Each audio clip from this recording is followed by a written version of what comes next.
There we go. Hello. Everybody, we're getting closer to 200 for the Strongfit Podcast, Exactly. almost there. So today will be about the fives, obviously, but we are in Florianopolis. So we moved from Rio to the south of Brazil, about an hour and a half by plane, and the south of Brazil is very interesting. It's a version of Brazil that actually works. So we actually have functioning internet throughout the house, which is very strange. The electricity and the water doesn't go out. That's very weird. Like we're having a kind of a European experience of Brazil. No, So well, it's okay, let's not go that far. well, no, because I don't want that either. I was So going to say, let's we're not having insult a Brazil like that. You know yeah, what I mean? because yeah, exactly. It is Brazil. It's just a function. It's Brazil that works. That's Florianopolis. So we are enjoying the island. It's an island It's technically. an island, and I really like the island life. So we have everyone is super like hippie here. They're very hippie. Everything is meditating. There's a lot of going around. I Namaste. always see like the sage everywhere. Yeah, they're very hippie style. But love it. and as good autistic people, we found our butcher, our Globo Gym, Our farmers market. or farmers market, or farmers, or coffee shop, the place where we get the coffee beans, the two CrossFit gyms Janina is going to go to. Like we case the entire island and we know exactly where to go. And Autism, yes. That's So why we are doing happy. So well. exactly. No, it's an awesome life. Like I love Florianopolis. Oh man. We're so chill here. And then I don't know if you saw the picture of the house, but it's gorgeous. We'll do like a quick tour so people can see. Yeah. Maybe I'll edit it at the end of the It's really of the video so you guys can see. It's Yeah. really cool. So the CrossFit is great here. Like they have Yeah, they have good really cool coaches. gyms. They have good It's 5 equipment. minutes from the house. Like Yeah. I'm happy. And the We house have the home itself is gym. beautiful. We and so I have that Globo Gym where I put the pictures of they have dumbbells all the way to 110 kilos. I have not seen that. So they got 60, 70, 80, 90, 100, 110 kilos dumbbells. That's the first gym I've ever been to that has that. Gym itself is cool. They have a shark pit, Yeah. the hip squat machine. They have some cool equipment, not the biggest thing ever, but they have actually some legit pro bodybuilders in there. Yeah. So for an island like Florianopolis that is so like And it's small. and like it's you very can- small. You can drive through it in like an hour. An hour, There's like one yeah, road. north to south. It's one road. It's an hour, but there's some legit businesses. It's Yeah. very strange, but it's We, it's awesome. I love Yeah, Florianopolis. So I really like it. I think this is a place where I would really like to stay. so we're gonna stay here. Like we have this house for 6 months, and we're probably Yeah. gonna try to buy something, or we're gonna stay. Yeah, I think We so. love it here. Well, It's really cool. Yeah, that's the idea. Who knows what's happening? But I've said that before, but yeah, that's what we're shooting for. Let's do it this way. Anyway, yeah, so let's talk The about the fives. We have many podcasts on the subject coming because after we'll talk about exercises, programming, the difference between masculine energy within the 100, the 50s, and the fives. But let's talk about that. So the fives on the performance box is the neural output. This is where you work typically your called the fives because it's your 5x5, your imam of 2 reps. Then we're going to talk about that one, masculine versus energy, like on the programming part. But basically, the fives is that it's the neural output. It's the murderous intent you put into lifting.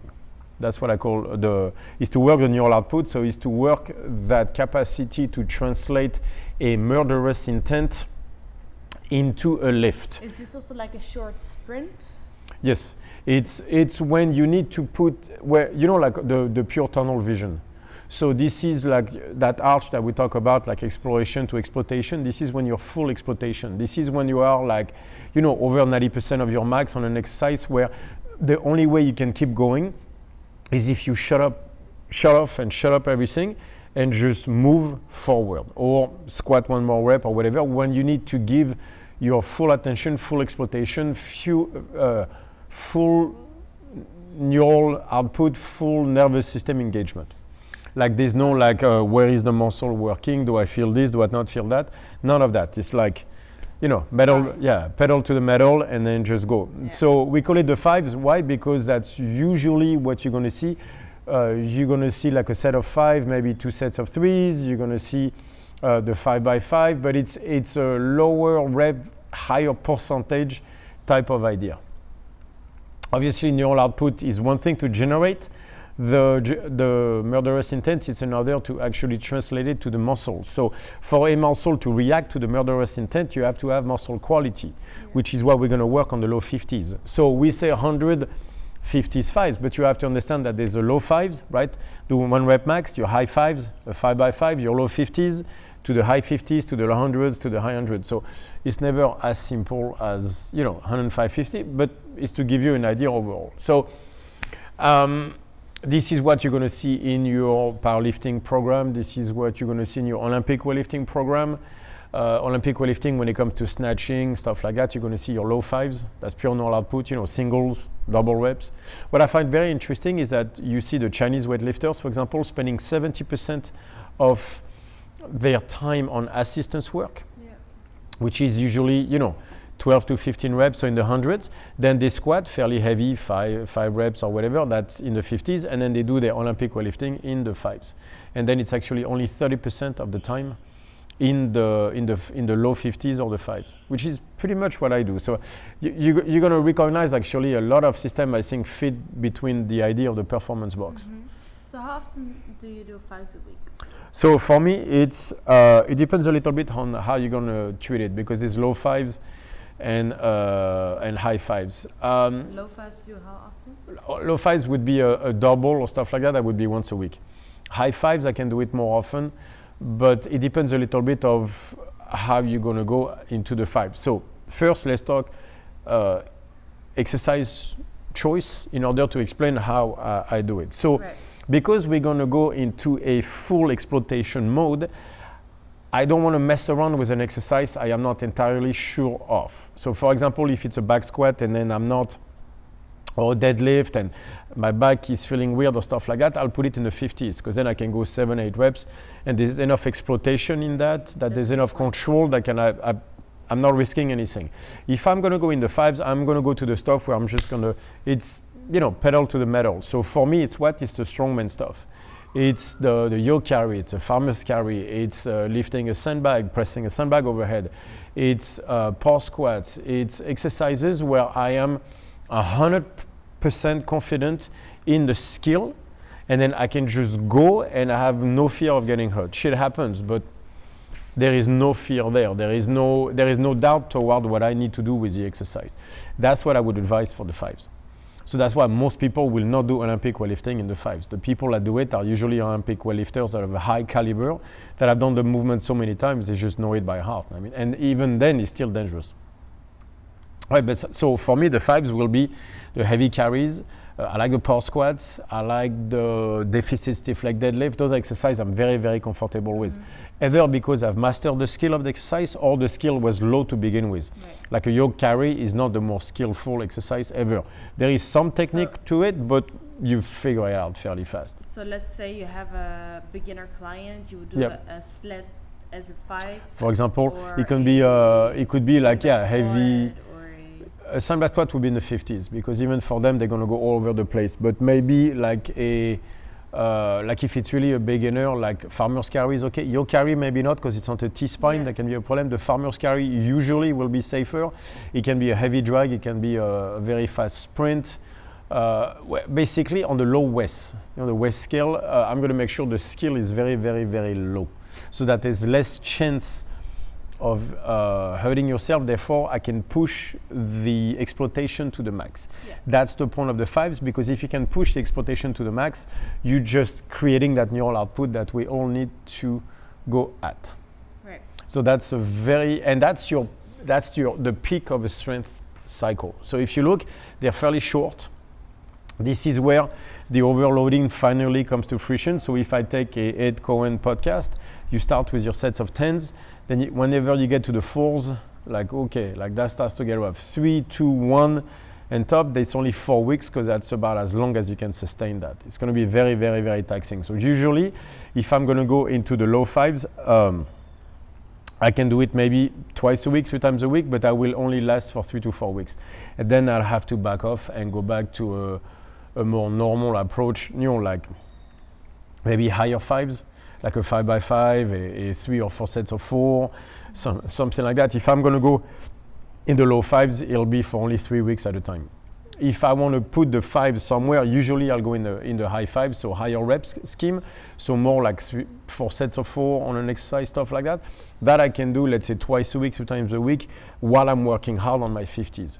So there's a difference between in the 5s, probably more than in the 50s, because the second you start to go over 95%, form breaks down. Form breaks down, you get beat up, neural output become very important because things move, like there's a lot of things that get into play at 95% because any mistake is magnified. So that means that this is only done for a short amount of time. So for me, it's not so much how many times a week do I do them, is for how many weeks can I stay within that cycle. My cycle of low 5s is short. I get 3 weeks, that's all. So if I want to keep going, then I'll go toward more carries. So maybe I'll start with the pause squats, the bench off of blocks, the deficit stiff leg, to talk about static strength, right? And do like doubles, like super heavy. I'll do that for 3 weeks maybe. And then I can move to the carries, but after that I'll go back to which is what I'm going to do now, is I'm going to go back to I'm going to start with 2 sets of 4, 3 sets of 4, and I'm going to move myself to 4 sets of 4. And maybe, probably until I'm very comfortable with 4 sets of 4, and it's time to go back to my low 5s again. But I'll build from 2 sets of 4 to 4 sets of 4 over the course of 8 weeks, maybe even 12. Then I'll go for 3 weeks of super heavy and back efforts. That has a tendency to be my volume. So on that, people need to understand, but people need to understand that I follow 3 templates. I follow the 100s, that I have that has its own flow, and then there's the 50s that have their own flow, and the 5s that have their own flow. And then I have to make sure the flow of each matches the flow of the other one. Right. So I don't follow a training program, I follow 3, because there is what I need to do for the 100s, what I need to do for the 50s, what I need to do for the 5s. But if I'm the low 5s, the 50s are going to take a hit, so I'm going to go more toward the 100s. If the 50s I'm blasting with the high 5s, then the 100s will have to back off. And so, but that doesn't change that certain things need to be done. So it's always vertical integration, which means everything is done. The question is, where do I focus? If it's low 5s or high 5s, it will change my other programming. So that's why it's always hard for me to show in a template, is because I don't do 1, I do 3. Yeah. There's always three templates going on, and the question is, where do I focus my energy? For the day, for the week? So it's for the day, for the week, for the cycle, so for the month. But for also the year. The cycle you can't really program, because sometimes you stay on it longer or shorter. Yeah, sometimes it'll be a week. Maybe it'll be only 2 weeks for strength. Maybe it'll be 4 weeks. Yeah. But no matter what, I'll go back to a high 5s, for example, versus a low 5s. So I'll know where I'm at there. But the question is, where am I in the 50s? And then where am I in the 100s? Is it the 100s right now that I need to focus on, or is it the 50s? Right. And then, or is it the 5s? How do you know the difference? Oh, I know. I know because I know what my body is reacting to. What are the signs for you? So, for example, for me, it's funny. It always relates to how I feel about conditioning. Right now, I'm starting to feel like pushing the 50s a bit. Getting out of breath, like chasing stuff a bit. So that means I'm in the high 5s, low 50s type of mood, which I can feel. And because naturally like yesterday, I was doing the bench off of blocks, and I felt like doing 4s. I did, like 2 sets of 4. It was like, all right, good triceps. I can feel that on the pause squats. I'm like, all right, and naturally I'm going to go more toward conditioning. So that tells me whenever I'm in the low 5s type of mood, it's very heavy, and I want to do 100s, but I don't want to get out of breath. I know it right away. I'm like, nope, not getting out of breath. This is just, but I have that murderous intent toward heavy weights where I feel structural in my training. I was like, I want to pound the soft tissue. So I do a lot of volume in the 100s, and then I pound weights on my back. I don't, because I want weight on my back. I want everything to feel heavy and to pin me down and to fight through it. Right now, I feel like more like an athlete. I feel like moving again. So I know I'm going back toward the 50s. I'm still in the high 5s, I can feel, but I'm going toward the 50s. So I know like within 2-3 weeks, I'll be less in the 5s, more in the 50s, and then I'll gradually will go back toward the 5s. So I have the up and down between the 5s and the 50s that go like this, while the 100s stay toward the same exercises, but this is not my primary reason is the 100, so I'll put as much as I need to in there, but nothing else. So the question is, where am I between the 50s and the 5s? And it's always a matter of how much out of breath do I want to be. Yeah. So how does it affect you, your state, and to do 5s? Like, what in state do you have going to a 5 workout? How do you feel afterwards? Oh, I'm so happy in the 5s. Yeah, right. It's your favorite, no? Oh yeah, I'm so happy. Like hormonally speaking, everything goes up. I can tell. I just like the feeling. I just like when I'm in the low 5s and everything is heavy on my back, and I can't wait to feel the weight. Like I want it to be heavy. I want it to crush me and go no. Yeah. That's by far my favorite feeling. So then everything is heavy and I'm like, yeah. And then I want to go toward double because I want the struggle. I want the stuff. And so I feel really good after. Usually I feel far less anxious. I just feel relaxed. Things are usually connecting. That's what I like. I can't sustain it as long as I would like. I've done that in the past because I've tried to keep on going because I like it so much. But the point was it was not the best idea. And so what I know now, for example, is I'm going to switch to my sets of 4 because I can still get good work out of it, but not crash myself. Yeah. That's me being more of an adult when it comes to training. Are you an adult? I don't know about that, but more of one, less of a kid when it comes. I'm getting smarter when it comes to training in that aspect because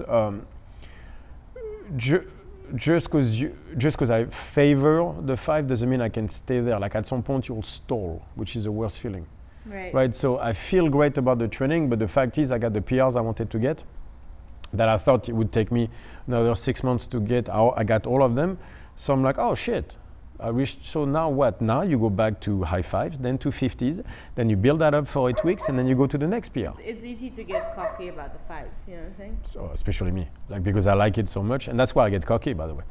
That's when I know I'm ready for the 5s. I'm getting cocky. I'm like, because I was supposed to do 365 on the pause squats, so 160 kilos, with a long pause, and of course I did 180 because I was like 4 plates. That's what I wanted for the next one. Yeah. But so now I have to go to 100 kilos for the next cycle. So that means I most likely will try 210. Yeah. Because I get so cocky. Yeah, like, I mean, my max is 220 without a belt. So as long as I can get over 200 kilo with a belt, it'll be, especially because I'm so much lighter now than I was. I'm still 5 kilos lighter, which is a lot. For me, it's 5% of my body weight. That's a huge amount. Either I go back to 105, 106 kilos, or I try to reach my numbers at this weight. I'm very happy here. I can see my abs, and I feel very good overall. And then I would not have to cut weight for a competition. So I think this is your balanced weight. When I see you most balanced is when you're around 103, 104. Right. That's I think 104. 105, I'm starting to get chubby. No, I don't think you're starting to get chubby. I think so. You like it less, and then when you're at 100. You don't feel good. At 100, I don't feel strong. What I think is I should walk around 104 because then I can enter any competition at 105 kilos without stressing. I'm strong, but I'm also moving well, so I can go back to jiu-jitsu because I'm still in the back of my mind. So I think 104 is a good weight for me. 105, so I don't have to cut weight. Yeah. Like that's good. So I'm probably going to try to get to 105 and 104, 105 and build my strength up to that. But if I could go back to my old numbers, being at 105 when I was like 108, before 107, 108, I'd be very happy. Yeah. That'd be strong, because then I'll know that if statically I go back to a 230 kilo back squat, because I did 230 for 5 or 6 was my best. If I can go back to a 230 kilo even for a double at 105, then I know I can go compete again. Yeah. Because I'm moving better than I was then, and I'm in less pain on certain things. I just have to fix my overhead, and then I'm back to having fun. I mean. Yeah, so I like the 5s a lot for that, but I'm a lot smarter when it comes to that before. And I realized what I wasn't doing before on when I was doing jiu-jitsu and my strongman competition was the 100s. This is what gives me confidence toward competing again, is I know the 100s will allow me to get there. Yeah. Oh yeah, there's no question. The same, like the other day I was tired, I went to do hammies, the next day everything was better connected. Like I need the 100s. This is a mistake that I made.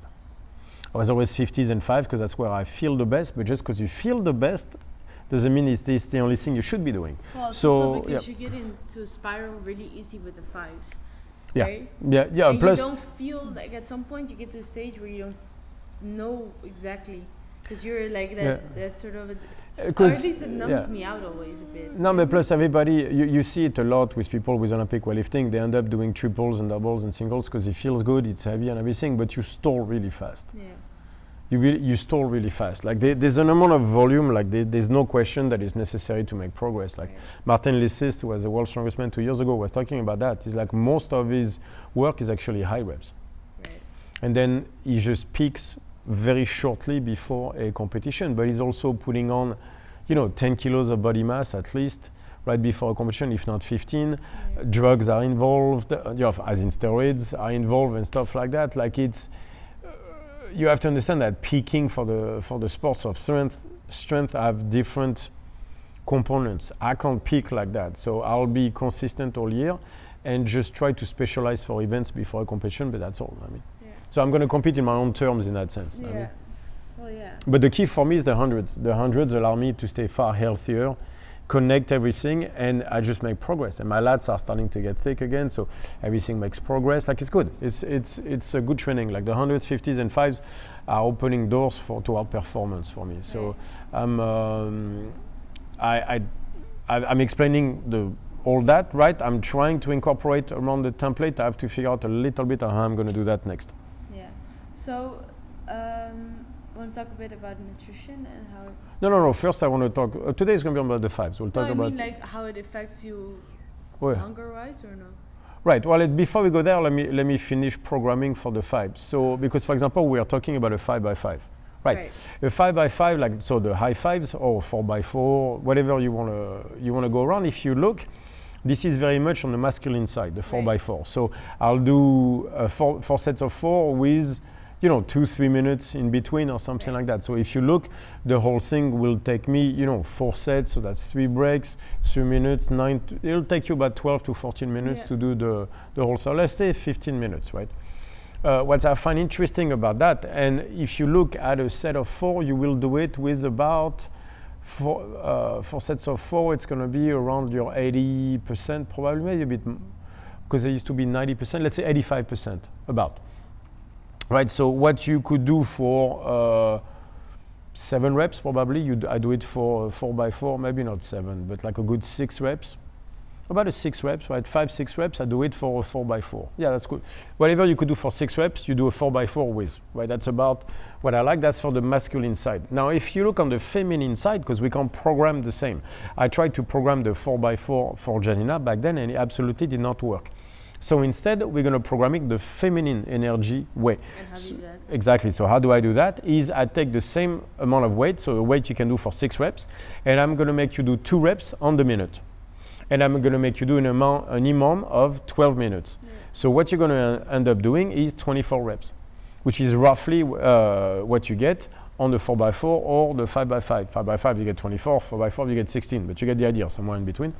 You're going to end up doing roughly the same amount of weight with the same percentages, except you're going to do it the mindset is completely different. It's a whole different thing. It's a whole different mindset. But the key is how you approach it. So for example, for Jenna, what works really well is to do that, is the 12 minutes, 2 reps on the minute at a weight she can do for 5-6 reps. So the percentages for women and men are different when it comes to 6 reps, but you get the idea. It's going to be much higher. So so for 6 reps, for a guy, you're going to look usually at 85%, 80 to 85%. For women, it's 90%, if not higher. Yeah. So if you look, you have a 110 kilo back squat, right? No problem right now. You can do your 2 minute on the minute for 12 minutes at 90% with 100 kilos. Yeah. I mean, toward me, I have to go 85% or probably even 80%. The women can do more reps at a higher percentages. They're not as good as converting to a 1 rep max, but they can do higher percentages for more reps, for more volume too. Yeah. Mm-hmm. Is it because like? It's the way women are. For me, the mindset with me is like I can just, a weight that I can move easily, there's not a fill in it. All right, and I can just hold on to it. Right, so let's talk about this for a second, because that's the masculine versus feminine, and it's also men versus women, the physiological differences between the two, which I find very interesting. So I'm sure people will tell us there is no physiological differences between men and women, to which I will tell you, fuck off. So we see that women have a capacity for volume at high percentages that bury men's. Like, I'm not kidding. Sam Alduenda, my coach, was making us do a 4x4 at 90%, which is murder. 4x4, 90%, you're gonna die. Like week after week after week, it was crazy. The women just thrived on that and were just murdering it. For me, it was just murder. You wanted me to do it on the deadlift, I was like, fuck no. Like on the deadlift, 4x4 at 90%, oh, good luck on that one. On the squat, it's already murder. On the deadlift, no fucking way. Yeah. And he wanted me to do that on the squat, the deadlift, the bench, and go do strongman. I was like, no fucking way. But the women could take it very well. So women, but they don't transfer it necessarily to a 1 rep max. Yeah, I have the same. I can do like the squat or like a deadlift at 130 kilos for 12 minutes on the minute for 2 reps. And my max is 140 maybe. Yeah, 150 probably. Yeah, but we haven't tested it. Yeah, exactly. You're pretty much at 90%. Yeah. Yeah. Which me, I'll have on the deadlift, I'll have to do 80%. Otherwise, I won't make it. Yeah. Yeah, there's no way. To me, it's just like the mentality of, because like at 90% you can move it well. There's a control. There's a right, but so that's very interesting because is it just the physiological differences? So there are some testosterone levels, stuff like that means testosterone level allows you to strive toward higher competition and everything. So right away you're going to see a mindset difference with that, and everything is like that going into the loss and powering through. That's very much testosterone based. So. In that aspect, from a pure physiological, but as you guys know me, for me, it's all the same anyway. So there are physiological differences like testosterone levels, like, soft tissue, fast twitch muscle fiber, and things like that. We all know that. What we're going to talk about is that. What interests me is that mindset of the EMOM of 12 minutes versus my 5x5. So the reason you like the EMOM of 12 minutes, so that's the way we program it on the feminine side for the 5s, is because you like to not struggle with the weight. You like to just bury it. Every time you do 2 reps, you kill it, you rest very little, you do it again. Rest very little, you do it again. For 12 minutes. So that means she has 30 seconds to rest and can do it again at 90% for a double, which is crazy. I could never do that. 90% at my best, when I was squatting 550, that means 500 pounds for a double with 30-second rest. No fucking way. And for me, I prefer to do it at the end of the workout. On top of it, she does it at the end of the workout. And again, it's not like she's squatting 60 kilos. We're talking 100 kilos at 66 kilos body weight. But shit. It's just because it's, for me, it's just grab on and just hold on. That's how I see it. It's like your workouts, yeah. Just keep going, right? Just hold on. Right, but that's why we can't go too high in the reps because then she will start failing and then there's no more hanging on. Now you're in that downward spiral, downfall, yeah. Yeah, because if I would do shorter and go higher, it would every time I would have to go like, okay, it's me or the weight, it's me or the weight, it's me or the weight, do it, and then that intensity and that drains me so much. Right, exactly. Whereas when she does double, she can just kill the weight, do a double, go to the next one, and there's mentally there's no effort for me in that, and I think that makes the difference. Right, and it's that lack of intensity mentally that where I can't thrive. Me, I thrive because of the reps 3 and 4 where it's me or the weight. That like it's either you are me, bitch, and I'm not losing. If I don't have that, I just can't push through the sets. But that also means I can't do as many sets. Like 12 sets in 12 minutes on that. Mentally, I can't take it. But me, I need the 3 minutes and go at it. But then by set number 4, that's all I had. Yeah. Mentally, like the fight is gone. Like I'm tired. I can't generate the neural output that I need to generate.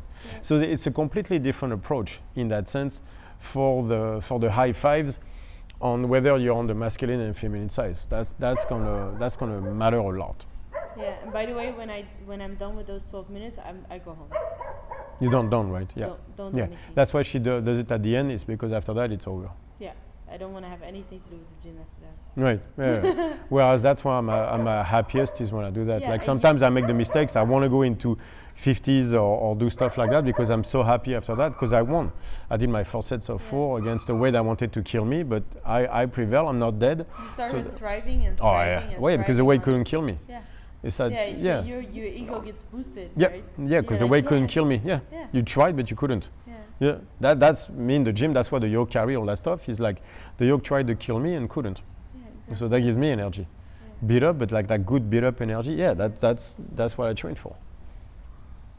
exact Hey, it's a completely different mindset, but I think that's very important to understand.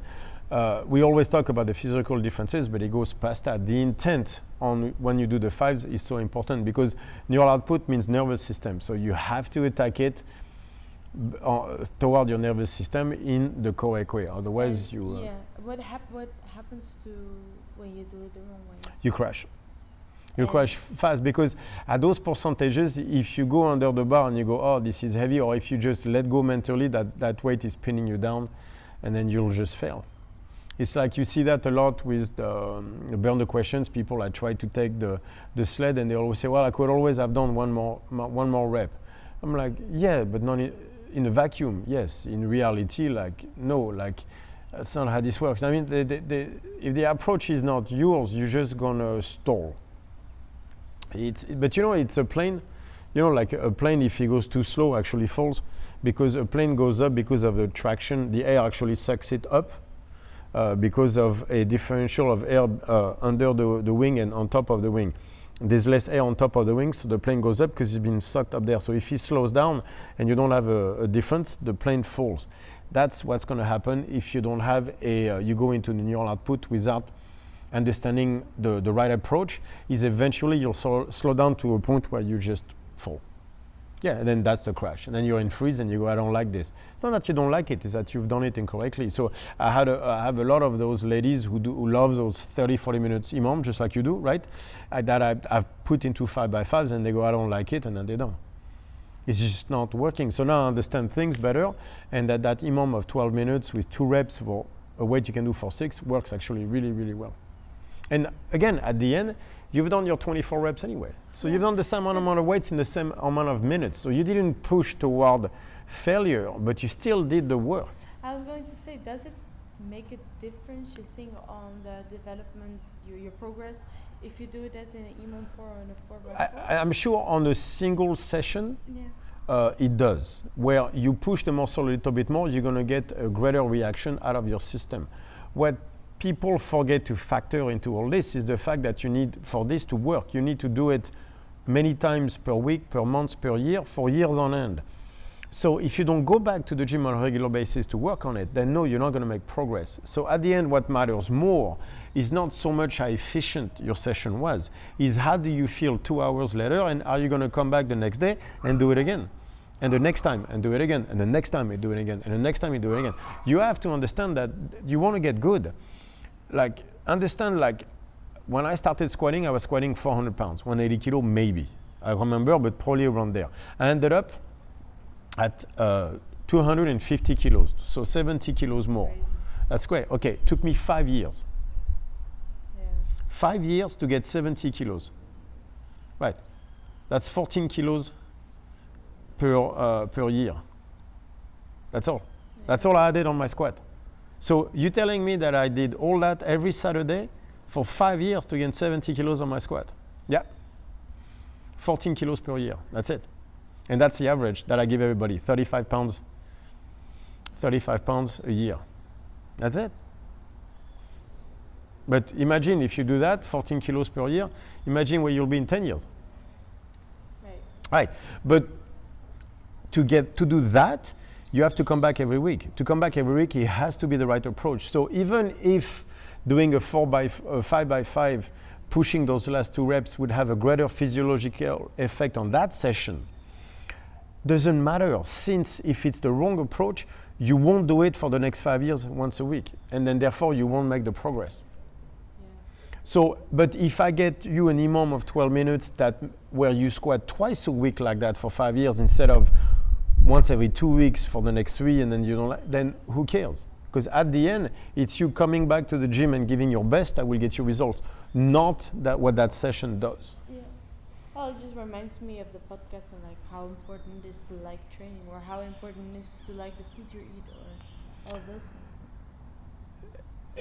It's a relationship. Like, you know, the second they tell you there's a better way to do this or better way to do that, you see that with sex and, you know, Catholic Church and stuff like that. Yeah. It's like whenever you are doing something because physiologically it created a greater degree of stress within that study and stuff like that, you forget that we're talking about human beings. We forget that the shit takes years, and if you want results, you have to go back to the gym. And so your approach to it is what matters. So I'm at the stage where I understand that what matters is not how good the session feels. What matters is how good you feel 3 hours after the session. Because no matter how good the session feels, if you feel like shit after, the next day you'll be tired, you won't want to come back. Whereas if you feel awesome 3 hours later, you're not in freeze, you'll come back the next day to train again to get the same feeling. How effective the session is, how good the session feels is not nearly as important as how you feel 3 hours later and how many times you're going to come back after that. Right. That's what matters, because it's about work, it's about doing the shit for the next 5 years. It's work, it's commitment. It's like everything else in life where you want to be good at something, it's commitment. Commitment to your craft. Coaching, athlete, doesn't matter. It's like, how hard are you working at this? Are you coming back when you're tired? Do you still want to go? Like it's always the same. Look at the Kobe Bryant, look at all those guys. It's not so much the volume of work that they did, even though it was insane, it's the fact that they did it their way. And all the greats do things their way, but you know how long it takes to get there? To do it your way, that means you have to try everything else. That means you have to break the boundaries. That has to do with how good you know yourself too, right? And how well you know yourself. you know, yeah. No, you can say actually how good.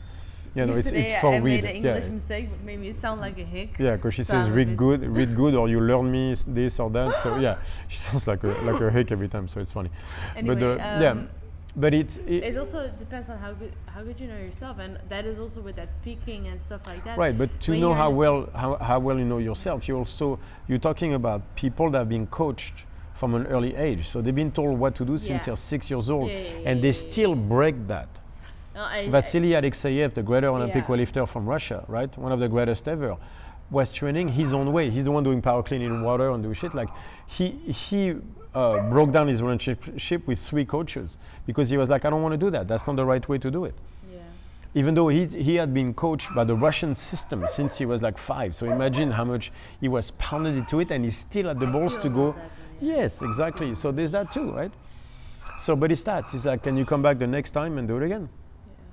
Yeah. So your approach to it is going to matter a lot. So I think that feminine versus masculine energy is very important in this to understand, in the sense that it's going to allow you to approach, the 100, the 50s, or the 5s the correct way. Because it's one thing to understand the concept, but there's also how do we approach them. Imam versus AMRAPs and stuff like that. So for me, it depends on the phase that I'm at. If I'm in the low 5s, it'll be more AMRAP style. If I'm in the high 5s, I can go more Imam because I'm closer to, I'm higher on the conditioning phase. Right. And especially low 50s is where I like to do Imams. Right. When I'm in the high 50s Imams, I'm in a off-season mode. Like I'm resting my bones mode. Yeah. And it goes back to the calcium. Yep, and that too, and Stuart McGill was talking about that lately, where he was saying like the macro fracture at the bone level from heavy training can take months to heal sometimes, so you need a real off-season. Yep. Otherwise, and it's not, even if you're weak, because if you're weak, usually your technique is not that good, things move around, you still get the micro fractures. So there has to be phases of rest at the bone level, it seems, and the bone is an extremely important organ. It's an endocrine organ, osteocalcin, all that stuff. It's actually a very important part. So, if you in that 100s or 50s phase, and you still need to work your lifts, like your squats, like your deadlifts, how do you approach it then? That's where I put it in the 50s. Let's do that next week when we put it into programming the 3. Right. Then we can do a podcast on the subject. To finish, I just wanted to say, like when I'm in the 5s, like you were saying, nutrition, I eat more. There's no question. Yeah, that's what I wanted to. Right now, I'm eating everything inside. Like I'm more on the liquid stuff so that I can train more. Like that's part of the nutrition protocol we are talking about. But I'm eating everything inside, like fats and a lot of honey. Right. So that's what I thought was interesting to talk about it a little bit too. Yeah. Because you tend also to eat a bit more fats, right? Yeah. When you're in that 5 mode. And then before you really like to have the honey, so you can recover better with the fats. But I have a lot of fats lately. A lot of fats. With the honey. Yeah, but I think when you're in the 50s and 100 mode, you're a lot more steady with your food throughout the day, even though with now you are. I get super hungry. Yeah, exactly. Right now, I get like really hungry. When you're in 50 hungry, you don't get that hungry. No, I'm just very even keel. I'm very even on everything. Right now, I get like extremely hungry. But that's like those crazy. are also signs, I think, cues for people to to feed off of in which state they are in, because I think that's a very difficult thing, for at least for me, to know. Is. Because it's. I find it interesting to hear your cues so I can understand mine better. You know what I'm saying? So that's why I thought it was interesting. Yeah. Anyway, me, it's a very different mindset overall. Right. Like it's way more. I sleep really well, by the way, but I'm so hungry during the day. It's crazy for fats. Yeah. I'm really craving fats because I think I just need more calories too. Yeah. Like I need a lot of calories right now because like the training are just, it's a lot. It's funny because the rep wise is not as much as when I'm in the high 50s, but like it's more weight. My body responds better. I'm getting thicker right now. I feel I'm getting muscle. Like my body responds way better to this. Right. I just can't sustain it forever. So but now I understand how to balance things better between the 100s, the 50s, and the 5s.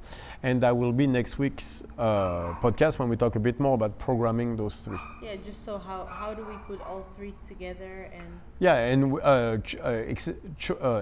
choice of exercises, I think, which is an important one. We talked a little bit on each, like what do I do for each, but we'll start to put them together next week on the programming cycle. By the way, we got a new house and we... You want to talk about the dogs? We still have a yapping dogs. I don't know if you can hear that, but like it's crazy. We have a new... whole, like, there's a kennel. There's a fucking kennel. The guy has 6 dogs, and they all yap like the one you might be listening in the back. And the dude, there's one that howls like a fucking wolf, and there's 3 other ones that yap during the day, middle of the night. And I'm like, this is ridiculous. Like I should have recorded Julian's face when he found out. First day, and I hear that dog yap, and I'm like, did he just follow me from Rio here? Look, they're all starting. You see what I mean? I don't know if you can hear the back, but now one is answering the other. They're all starting to... When you discover that one just howls like a wolf, you should have seen it. No, but like, and the owner just lets it happen. The guy is there, he's looking at his dog. Like, listen to that little shit is... I'm going to buy a BB gun and things will happen. Like, I decided this... The wolf one gets me every time, man. Anyway. It's hilarious. I don't think it is at all. But anyway. Next week. And in the meantime, thank you for listening to the Fives, and talk to you soon.